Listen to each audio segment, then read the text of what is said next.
Saludos dominicanos en todo el territorio de la República. Les habla Leopoldo Payarani. La agenda nacional tiene de invitado al amigo Darío Cuba, que parece que quedó atrapado en los mismos tapones en que quedé atrapado yo. La ciudad está congestionada y como muchos de los problemas que vivimos los dominicanos, no tiene aparentemente solución, pero sí la tiene.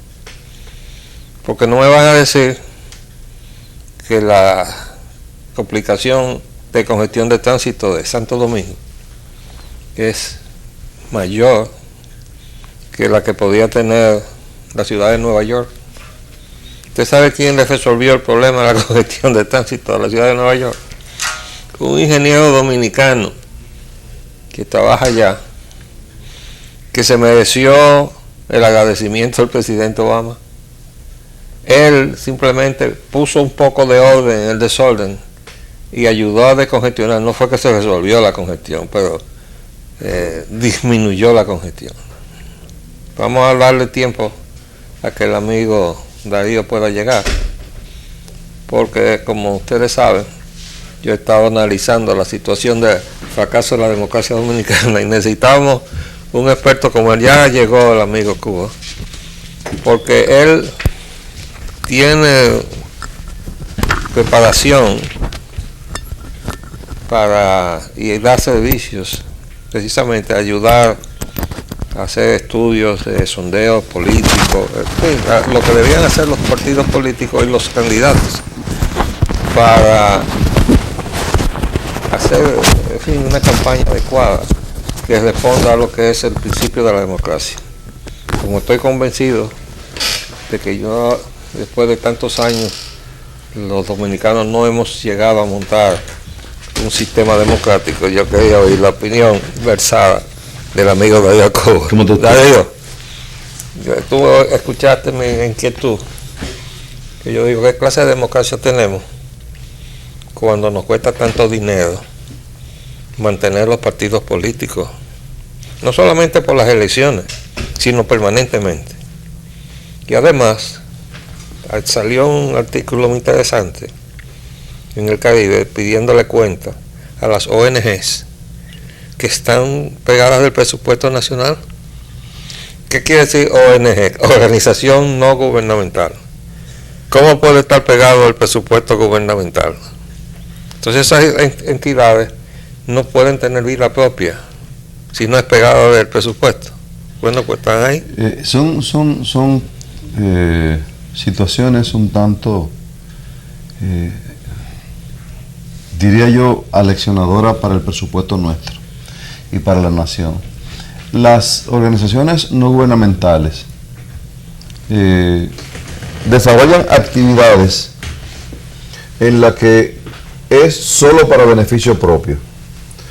Por ejemplo, usted tiene que en República Dominicana funciona alrededor de 95 ONGs que supuestamente trabajan en beneficio de Haití, pero viven en República Dominicana. Son las que cada determinada época del año levantan muchas fotografías, hacen muchas imágenes, preparan un dossier de ese tamaño, entonces se van a Europa y buscan recursos, y otras buscan recursos en el Congreso de República Dominicana. Si usted refiere en el caso de Haití a la gente que tiene, digo, las entidades y personas que tienen como profesión lucrarse de la desgracia ajena. Sí, de esa pobreza, de esa desgracia ajena. No, quiera que suceda, sí. Allá aparecen ellos, claro, supuestamente para ayudar, ¿no? Por supuestamente, claro, pero ayudan a Haití, pero desde aquí, no se van a ayudarlo allá. Entonces, ¿qué pasa? La pobreza nuestra se ve afectada profundamente cuando usted ve que los partidos políticos, por ejemplo, y esto es solamente un ejemplo que voy a poner, el Partido Reformista, ¿no? Por ejemplo, el Partido Reformista, ¿cómo logra acceder a cerca de 500 millones de pesos? Sencillo, bueno, ellos obtuvieron en las elecciones pasadas de un 4 puntos y tanto, no llegaban al 5%, por un arreglo político manipulado por su dirigencia fundamental, logran lo que nosotros denominamos un redondeo, y lo que le permite entonces acceder a esos fondos. ¿Hacia dónde van esos fondos? ¿Hacia dónde van? ¿Qué se hace con esos fondos? Bueno, con esos fondos se pagan nómina, se gasta mucho dinero en combustible, se gasta mucho dinero en almuerzo, cena. ¿Y en paseo? En paseo, en viajes. Pero, ¿dónde están? ¿De dónde salen esos fondos? Esos fondos salen de los impuestos que usted y yo y los que nos ven pagan. Perdóname que te interrumpa. Adelante. Mira, la pregunta que yo te planteo es que nosotros iniciamos el proceso democrático, para llamarle así, después que la plutocracia decidió salir de Trujillo y lo mandó a matar, y entonces se instaló un proceso de apertura hacia la democracia. Sí. Se suponía que cuando llegamos por lo menos repasamos el golpe de Estado a Bosch, que es un atentado contra la democracia, el aplastamiento del movimiento constitucionalista, que fue otro atentado contra la democracia, la ocupación del país para reponer en el poder a Joaquín Balaguer, y entonces se inicia otra etapa, que es a la que yo me refiero, en donde se instala un Congreso, y se supone entonces que surgen los partidos políticos, a los que yo visualizo como si fueran niños que van creciendo, y a quien usted le da una sobrealimentación, le da vitaminas, le da todo lo necesario para desarrollarlos.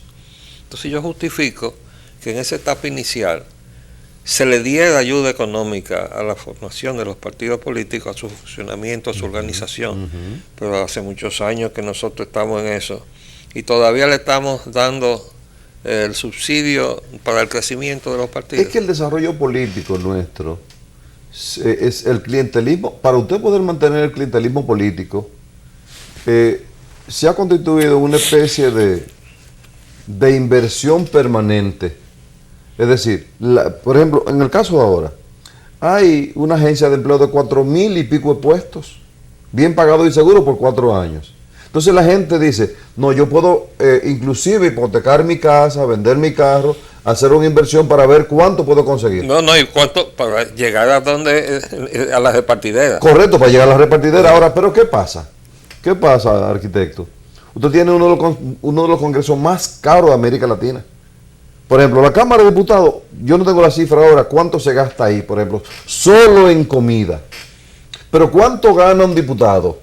¿Cuánto tiene de manera colateral el diputado? Y los barrilitos. ¿No? Ahí es que voy. ¿Cuánto tiene el barrilito? Pero porque un diputado anda, por lo menos le dan... Tiene 2 exoneraciones. 3 exoneraciones hubo que darle ahora en este último periodo, por 6 años, cada 2 años una. Entonces, esas exoneraciones, ¿a dónde van? ¿A qué mano van a caer? Ahora bien, ¿cuál es la composición de nuestro Congreso?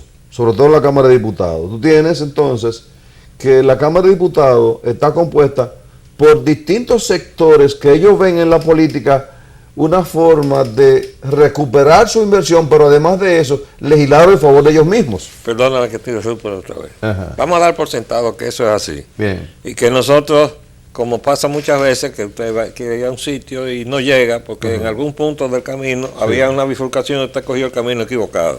Nosotros cogimos el camino equivocado y hemos llegado a donde estamos. Mi pregunta a ti, como persona que maneja la asistencia, vamos a decir profesional, La asistencia técnica para orientar la acción de un candidato, decirle cómo para cultivar su imagen, etcétera. Es que no podemos hacer política como no sea con el clientelismo, con todo. Fíjese que incluso nosotros le estamos financiando a los que ya están, que se queden, porque con el dinero de nosotros, entiéndase, los barrilitos, etcétera, ellos salen entonces a hacer clientelismo. Correcto. Para quedarse en el cargo. Sí. Y nosotros seguimos financiando eso para un Congreso que no nos sirve más que un peso pesado para lo que el país necesita hacer. Lo primero que nosotros tenemos un Congreso supernumerario que no sirve para nada. Excesivo. Nosotros tenemos cerca de 190 diputados, donde tenemos 32 provincias. 32 provincias y una población votante de 6 millones de gente. Imagínense usted cuánto cuesta, pero tenemos entonces 32 senadores.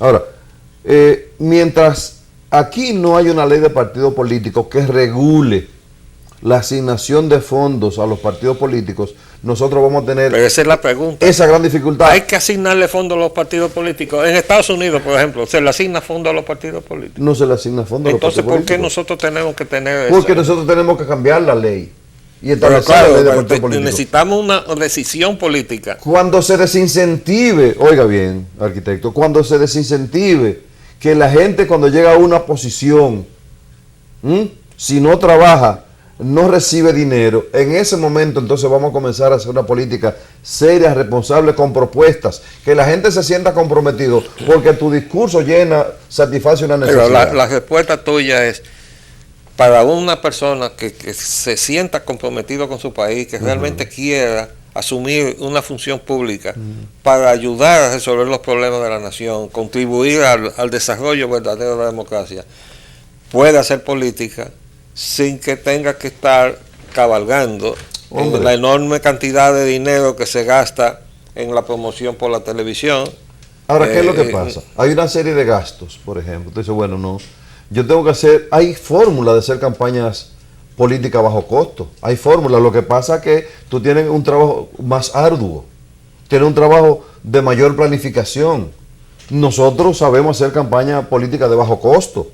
Lo que pasa es que tú tienes que hacer campaña política en el campo, en el seguimiento, donde está la gente, donde tú puedes hablar con la gente y recibir la información de qué es lo que está pasando ahí. Tú no puedes hacer una campaña sentado en tu casa y por los medios. Y que los medios sean los que hagan la campaña. Entonces, no, lo que pasa es que ahora tenemos equipos de marketinistas en lo que dicen, no, yo te planifico la campaña, pero por ejemplo una campaña a regidor, a concejal, una campaña a regidor anda por los 9 millones de pesos. Una campaña a congresista, en el caso de la Cámara de Diputados, anda por los 25 o 30 millones de pesos, porque es un conjunto de cosas que te establecen, pero nunca el sacrificio de tú tener que ir a convencer a la gente de que vote por ti.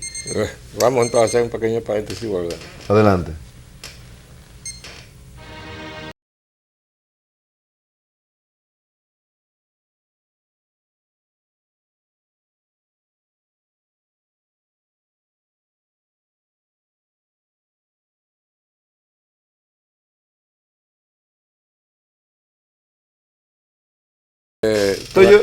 Perdóname, para acabar de pintarte el cuadro ¿Cómo no? dentro del cual hace su papel o no lo hace estos actores que ahora tenemos en la política. Sí.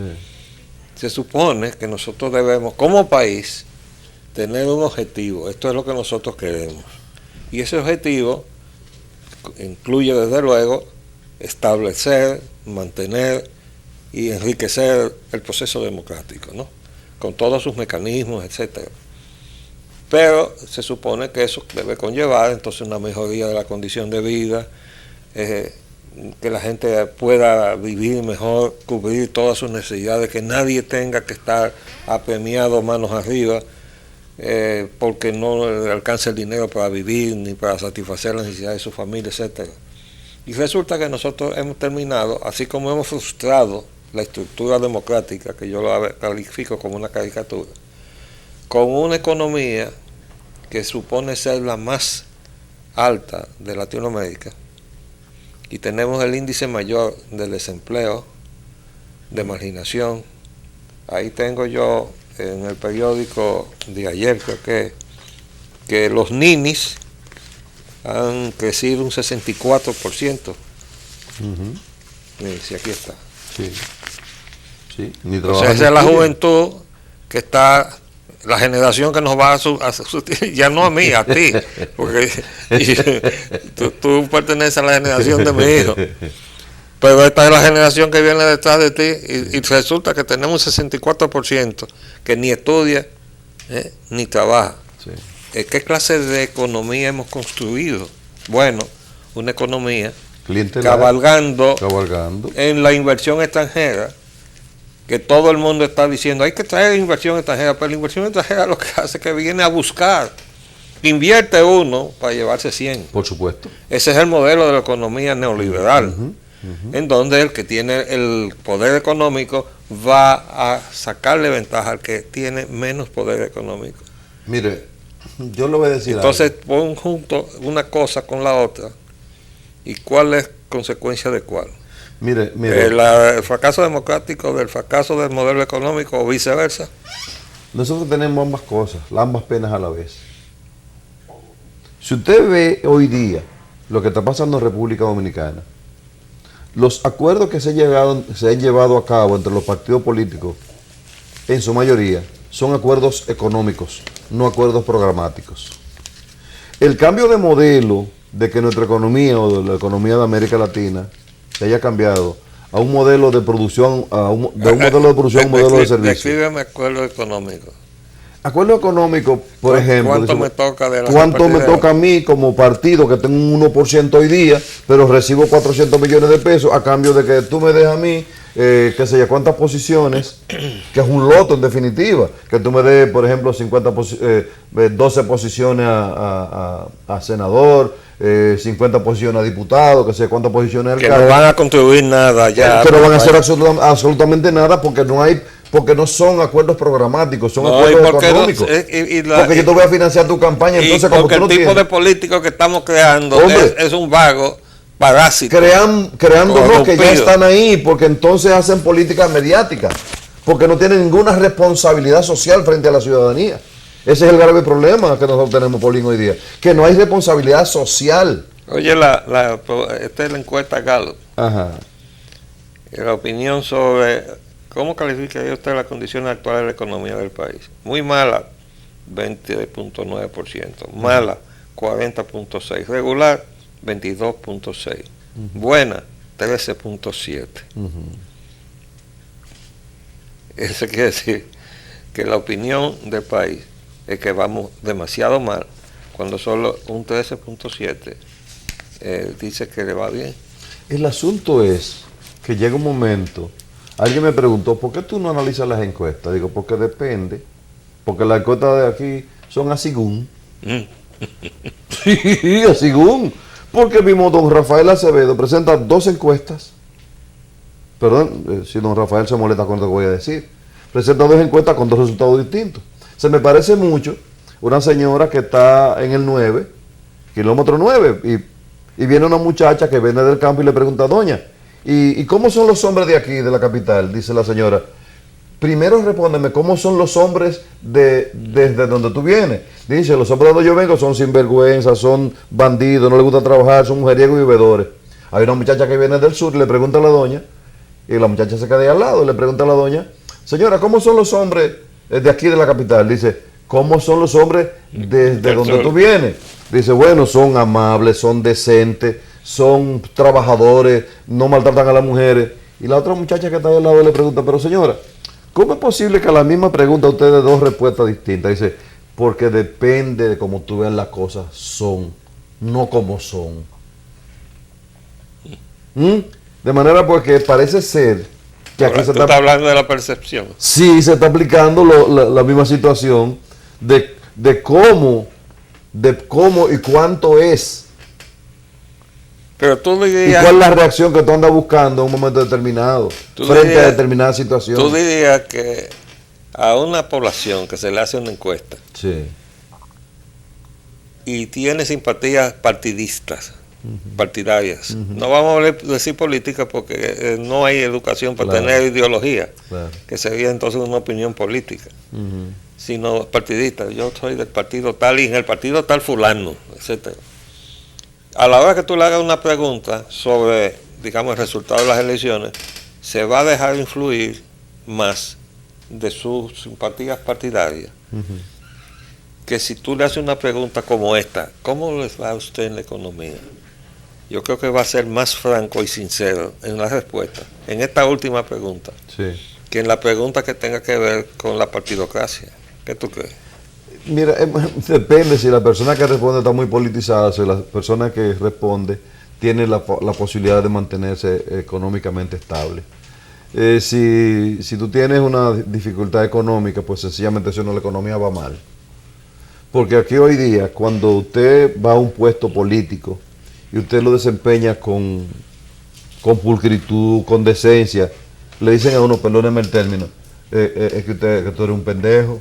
Mira la cosa, Se me acabó el tiempo.